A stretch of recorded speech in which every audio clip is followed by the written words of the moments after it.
انسان اپنی زندگی میں کتنی ہی بار مرتا ہے، کتنی ہی بار جیتا ہے۔ میں بھی اس دنیا میں رہ کر وقتی طور پر دنیا والوں کے لیے مر چکا تھا۔ اس وقت نہ کوئی میرا دوست تھا، نہ کوئی دشمن تھا، نہ ہی اس بات کا افسوس تھا کہ میں ماسٹر یوشے کے کنجے میں آ گیا ہوں۔ افسوس تو اس وقت ہوتا جب میں زندہ ہوتا۔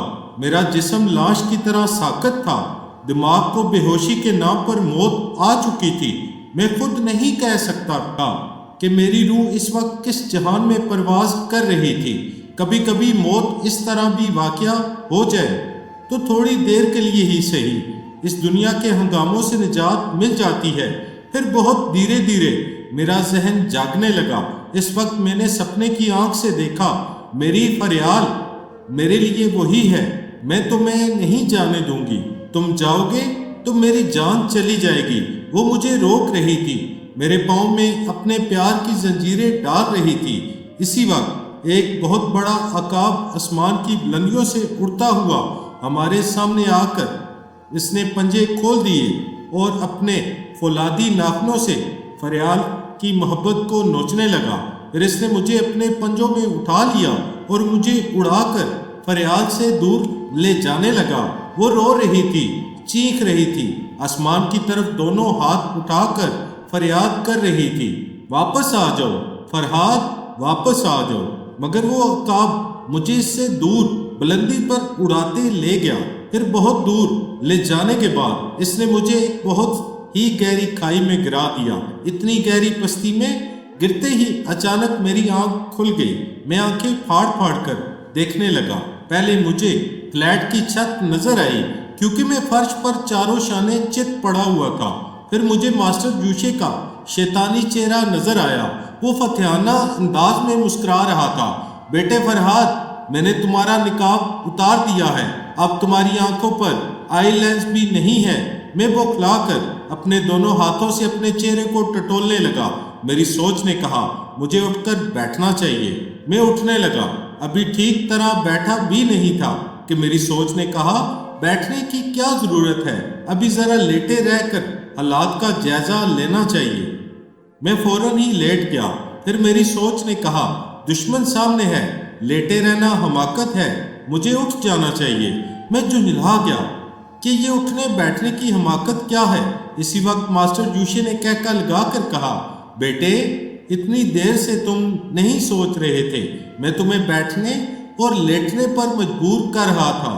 تمہیں اس بات کا یقین ہو جانا چاہیے کہ اب تمہارا ذہن میری گرفت میں آ گیا ہے اور تم ذہنی طور پر میرے غلام بن چکے ہو۔ اتنے کہنے کے بعد اس نے سوچ کے ذریعے میرے دماغ کو حکم دیا چلو اٹھو۔ میرے دماغ میں ایسی حکمانہ سوچ ابھری تھی کہ میری جگہ کوئی دوسرا ہوتا تو فوراً ہی اٹھ کر بیٹھ جاتا، لیکن مجھے ضد ہو گئی تھی۔ میری سوچ کی قوت نے اسی کی طرح حکمانہ انداز میں کہا میں نہیں اٹھوں گا۔ میں سمجھتا تھا کہ میری حکم عدولی پر وہ کسی طرح میرے دماغ میں ہلچل مچائے گا۔ اس سے پہلے ہی میں اس کے دماغ کو گڑبڑانے لگا۔ وہ کرسی پر آرام سے بیٹھا ہوا تھا، ایک دم سے سنبھل کر سیدھا ہو گیا۔ میری سوچ کی لہروں نے کسی حد تک اس کے دماغ پر اثر کیا تھا، مگر اس کے بعد ہی میری وہ سوچ کی لہریں اس کے دماغ تک پہنچنے میں ناکام ہونے لگی۔ اس نے پھر اپنے دماغ کے اطراف حفاظتی شعاؤں کے پیرے بٹھا دیے تھے اور میری ناکامی پر کہکے لگا رہا تھا۔ اس کے بعد اس کی سوچ کی لہروں نے مجھ پر حملہ کیا، بڑا زبردست حملہ تھا۔ میں اپنی سوچ کی لہروں کو مستحکم بنانے کی کوششیں کرتا رہا، لیکن نہ جانے وہ کیسی شیطانی قوتوں کا مالک تھا کہ میرا دماغ اس کی سوچوں کی حرارت سے تپنے لگتا تھا۔ مجھے یاد آیا کہ وہ ٹیلی پیتھی کے علم میں کتنی گہرائی تک ڈوبا ہوا ہے۔ میں نے اس علم کے ابتدائی مرحلے سے گزرنے کے بعد خود کو دنیاوی ہنگاموں میں الجھا دیا تھا، لیکن اس نے اس علم کی انتہا تک پہنچنے کی کوشش کی تھی۔ جیسا کہ مجھے معلوم ہوا تھا وہ طلوع ہوتے ہوئے سورج پر اپنی نظریں جما کر سوچ کی لہروں کو حرارت بخشتا تھا، جبکہ میں شمع کی لو پر اور پورے چاند پر نظریں جمائے رکھنے کی مشقیں کرنے کے بعد اس علم کے میدان میں آگے نہیں بڑھا تھا۔ پھر سورج سے نظریں ملانے والا مجھ پر حاوی کیسے نہ آ جاتا۔ اس کی سوچ کے جھٹکوں نے میری قوت ارادی کو خاک میں ملا دیا۔ میں اس کے حکم کے مطابق اٹھ کر بیٹھ گیا، پھر اٹھ کر کھڑا ہو گیا۔ اس کی طرف سے ذرا سی بھی ڈیل ملتی تو میں بچاؤ کی ترکیب کرتا تھا، لیکن وہ پھر میرے دماغ کو اپنی گرفت لے لیتا تھا۔ میں سوچ کے ذریعے اس سے لڑتے لڑتے تھک گیا تھا۔ یوں لگ رہا تھا کہ میری کھوپڑی کے اندر دماغ بری طرح دکھ رہا ہے۔ میں اپنے سر کو دونوں ہاتھوں سے تھام کر ادھر سے ادھر ڈگمگانے لگا۔ اس نے سوچ کے ذریعے حکم دیا، تمہارے قریب صوفہ ہے، بیٹھ جاؤ۔ میں فوراً ہی بیٹھ گیا۔ اس نے مجھے ڈیل دے دی تھی، مجھے سنبھلنے کا موقع دے رہا تھا تاکہ میں اپنے طور پر کچھ سوچ سمجھ سکوں۔ میں خاموشی سے سر جھکائے بیٹھا ہوا تھا اور یہ سمجھ رہا تھا کہ وہ شیطان مسلسل میرے ذہن میں جھانکتا رہے گا اور اس وقت بھی میں جو کچھ سوچ رہا ہوں وہ سن رہا ہوگا۔ وہ واقعی سن رہا تھا اور میری طرف دیکھ کر مسکرا رہا تھا۔ میں صوفے کی پشت سے ٹیک لگا کر ذرا آرام سے بیٹھ گیا۔ اتنی دیر میں پہلی بار سونیا پر نظر پڑی۔ وہ بستر پر آنکھیں بند کیے لیٹی ہوئی تھی۔ اس کے سر پر برف کی تھیلی رکھی ہوئی تھی تاکہ اس کی ناک سے خون بہنا بند ہو جائے۔ مجھے ماسٹر جوشے کی گرفت میں دینے کے لیے اس حسین چڑیل نے میرے ہاتھوں سے بہت مار کھائی تھی۔ ماسٹر جوشے نے سونیا کی طرف دیکھنے کے بعد مجھ سے کہا، تم نے مدام سونیا کو بہت نقصان پہنچایا ہے۔ خون تو بند ہو گیا ہے مگر اس کا سر ابھی تک چکرا رہا ہے۔ میں بارہا یہ تسلیم کر چکا ہوں کہ تم حیرت انگیز طور پر دلیر بھی ہو اور ذہین بھی۔ ہم چار ماسٹر تمہارے جیسے ہیرو کی تلاش میں رہتے ہیں۔ میں ایک بار بیلمونڈو کی سوچ کے ذریعے تمہیں بہت بڑا آفر دے چکا ہوں کہ تم میرے تابع فرمان بن جاؤ، میرے لیے کام کرتے رہو۔ میں تمہارے قدموں میں دنیا کی تمام خوشیاں لا کر ڈال دوں گا۔ تم ایسی عیش و عشرت کی زندگی گزارو گے کہ ایسے زندگی کسی کو خوابوں میں بھی نصیب نہیں ہوتی۔ میں اب بھی تمہارا قدردان ہوں اور یہ آفر اب بھی تمہارے سامنے ہے۔ میں اسے جواب دینا چاہتا تھا مگر میرا حلق خشک ہو رہا تھا۔ اس نے مسکراتے ہوئے کہا، اچھا تو تمہارا حلق خشک ہو رہا ہے، پانی پیو گے یا وسکی؟ میں شراب کو کبھی ہاتھ نہیں لگاتا۔ اس نے اپنی جگہ سے اٹھ کر میز پر سے ایک گلاس اٹھایا اور پانی لانے کے لیے کچن کی طرف چلا گیا۔ میں کمرے میں چاروں طرف دیکھتے ہوئے سوچنے لگا کہ کمال احمد کہاں غائب ہو گیا ہے۔ ماسٹر جوشے کی سوچ نے اس کا جواب دیا، کمال اب اس دنیا میں نہیں ہے، وہ دوسرے کمرے میں آخری نیند سو رہا ہے۔ مجھے یہ سن کر بہت دکھ ہوا، بیچارہ ایک بے گناہ انسان مارا گیا تھا۔ ماسٹر جوشے نے کچن سے باہر آتے ہوئے کہا، ہاں بے گناہ مارا گیا ہے، زندہ رہتا تو گناہگار بن جاتا، کیونکہ گناہ کے خیال سے ہی سونیا کو یہاں لایا تھا۔ تم ایسے لوگوں سے ہمدردی کرتے ہو جو جوان لڑکیوں کو پھانستے ہیں اور اپنے لیے عیاشی کا ایک اڈا بنا کر رکھتے ہیں۔ اس نے میری طرف پانی کا گلاس بڑھا دیا۔ میں نے گلاس لیتے ہوئے پوچھا، مگر تم نے اسے خواہ مخواہ کیوں مار ڈالا؟ میں خواہ مخواہ کوئی کام نہیں کرتا۔ تمہارے ہاتھ آنے کے بعد میں اس ملک کو جلد سے جلد چھوڑ دینا چاہتا ہوں۔ میں نہیں چاہتا کہ کمال احمد میرے پیچھے قانون کا سہارا لینے کے لیے زندہ رہے۔ میں نے پانی پی کر گلاس میز پر رکھ دیا۔ گلاس رکھتے وقت سونیا کی طرف نظریں گئی تو وہ اپنی بڑی بڑی کٹورا جیسی آنکھوں سے میرے چہرے کو تک رہی تھی۔ پھر وہ ماسٹر جوشے سے اجنبی زبان میں کچھ کہنے لگی۔ ماسٹر جوشے نے اس کی بات کا جواب دینے کے بعد مجھ سے کہا، یہ پوچھ رہی ہے کیا تم وہی آدمی ہو جس نے اس سے مقابلہ کیا تھا اور اسے کمزور بنا کر بستر پر گرا دیا ہے؟ میں نے پوچھا، کیا سونیا نے میرے چہرے سے ماسک اترتے نہیں دیکھا تھا؟ نہیں، یہ 1 گھنٹے سے آنکھیں بند کیے پڑی ہوئی تھی، ابھی آنکھیں کھول کر تمہیں دیکھا ہے۔ جانتے ہو یہ کیا کہہ رہی ہے؟ کیا کہہ رہی ہے؟ تم بہت خوبصورت ہو، تمہیں لیڈی کلر کہہ رہی ہے۔ میں اپنی تعریف سن کر خوش نہیں ہوا، اس لیے کہ میں خود اپنے بارے میں سمجھتا تھا کہ میں کیا ہوں۔ بہت زیادہ خوش فہمی میں مبتلا رہنے والے ہمیشہ فریب کھاتے ہیں۔ ماسٹر جوشے نے کہا، تمہارے اندر بہت سی خصوصیات ہیں۔ سونیا غلط نہیں کہہ رہی ہے کہ تم اپنی صورت، شکل، قد و قامت کے لحاظ سے لیڈی کلر ہو۔ تمہاری یہ خاصیت بھی ہمارے بہت کام آئے گی۔ دیکھو اب تک تم نے مجھے بہت پریشان کیا ہے، میرا بہت سا قیمتی وقت ضائع کیا ہے۔ اس عرصے میں کروڑوں ڈالر کا بزنس کر چکا ہوتا۔ ایسی صورت میں تم خود ہی سوچو کہ اگر تمہاری جگہ کوئی دوسرا یہاں ہوتا تو کیا میں اسے زندہ چھوڑ دیتا؟ نہیں، میری جگہ کوئی دوسرا ہوتا تو تم اسے کچا چبا جاتے۔ میں جانتا ہوں کہ تم میرے قدردان ہو، میری صلاحیتوں کو تسلیم کرتے ہو اور میری صلاحیتوں سے کوئی بہت ہی اہم کام نکالنا چاہتے ہو۔ ماسٹر جوشے نے ہنستے ہوئے کہا، صرف ایک کام نہیں، ہزاروں کام تم سے نکالتا رہوں گا۔ تمہاری سلامتی اور بہتری اسی میں ہے کہ تم راضی خوشی میرے کام آتے رہو۔ انکار کرو گے تو بیل منڈو جیسی حالت ہوگی۔ وہ بھی بہت ضدی تھا، لیکن میرا ہر حکم بجا لانے پر مجبور ہو جاتا تھا۔ تم انکار کرو گے تو تمہارا بھی وہی انجام ہوگا۔ میں نے ماسٹر جوشے کو چبھتی ہوئی نظروں سے دیکھتے ہوئے کہا، ماسٹر جوشے، تم نے بیل منڈو جیسے ضدی لوگوں کو دیکھا ہے جو تمہارے حکم سے انکار کرتے تھے، پھر تمہاری طرف سے ذہنی اذیتوں میں مبتلا ہو کر تمہارے آگے گھٹنے ٹیک دیتے تھے۔ اس وقت بھی تم نے مجھے کافی دیر تک ذہنی اذیت میں مبتلا رکھا تھا۔ میرا سر اب تک دکھ رہا ہے۔ میں سمجھتا ہوں کہ دماغ کو پہنچنے والی تکلیف کیا ہوتی ہے۔ اس کے باوجود تم یہ یاد رکھو کہ اگر تم نے جبراً مجھے اپنے لیے استعمال کرنا چاہا تو کسی وقت بھی بہت بڑا نقصان اٹھا سکتے ہو۔ میں ابھی انکار نہیں کروں گا، تمہارے ہر حکم کی تعمیل کروں گا، لیکن کوئی لمحہ ایسا ضرور آئے گا جب میں ترپ چال چل سکوں گا۔ ماسٹر جوشے میری باتوں کو بڑی توجہ سے سن رہا تھا۔ اس کی آنکھیں سکڑ گئی تھی اور گہری سوچ میں ڈوب گئی تھی۔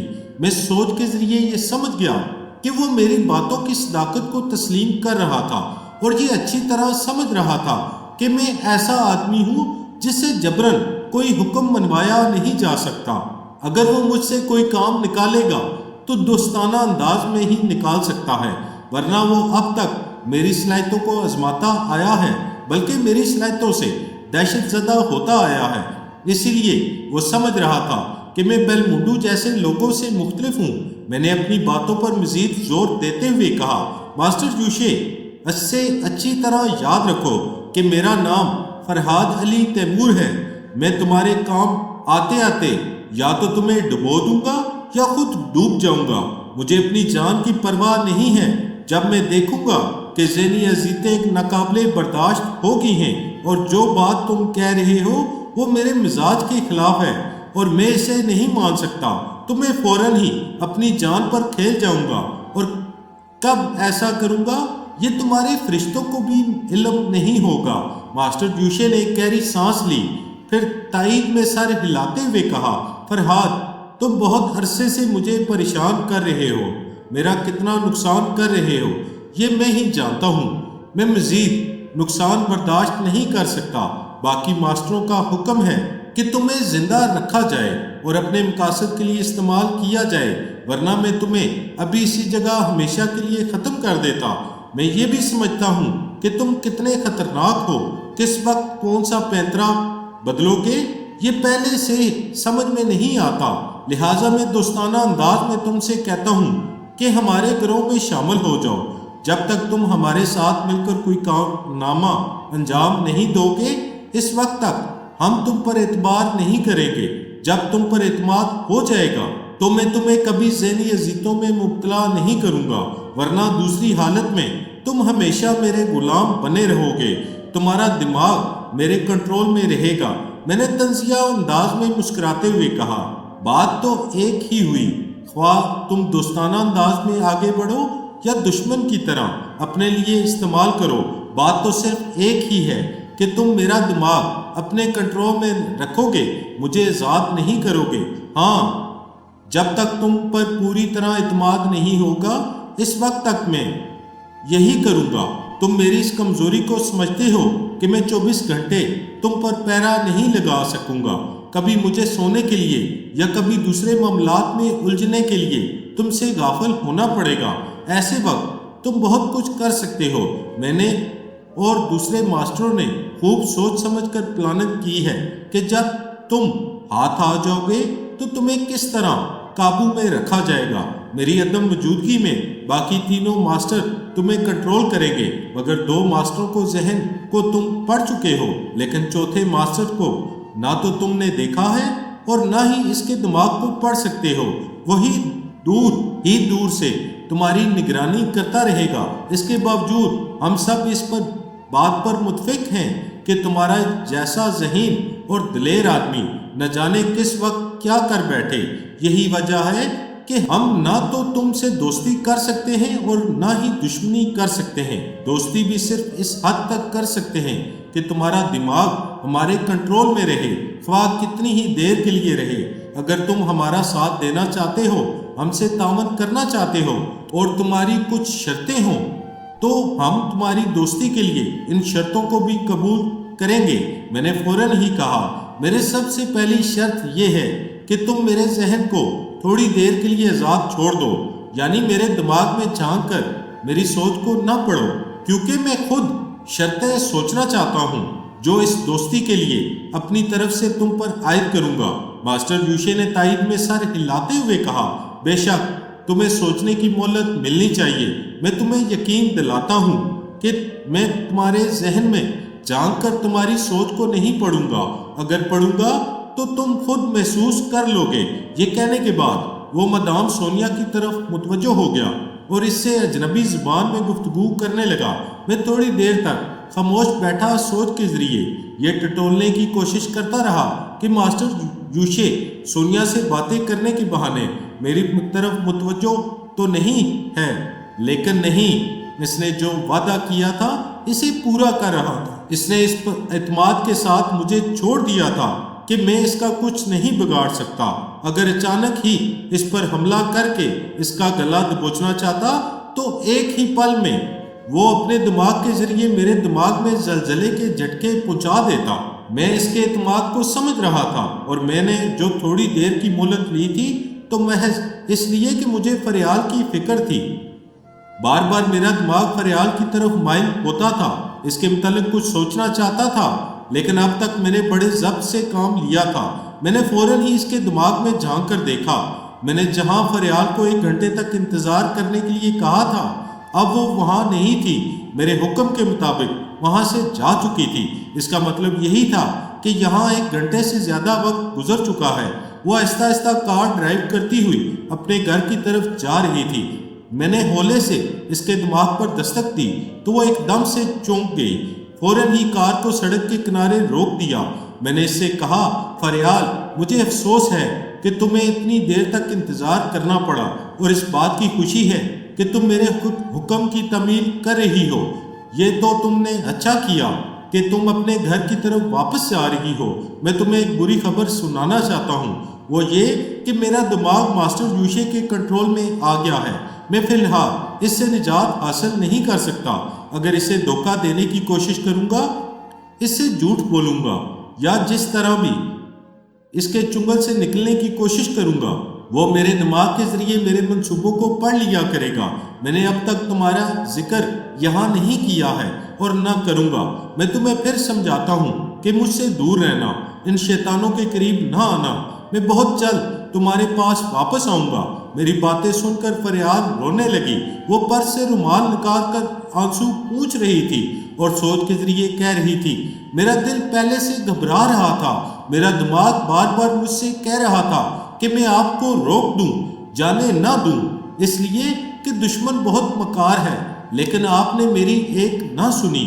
آپ کو طوفانوں سے کھیلتے ہوئے بہت اچھا لگتا ہے، مگر جن طوفانوں کے بیچ آپ مجھے چھوڑ گئے ہیں، میں تنہا کیسے ان طوفانی حالات سے لڑتی رہوں گی؟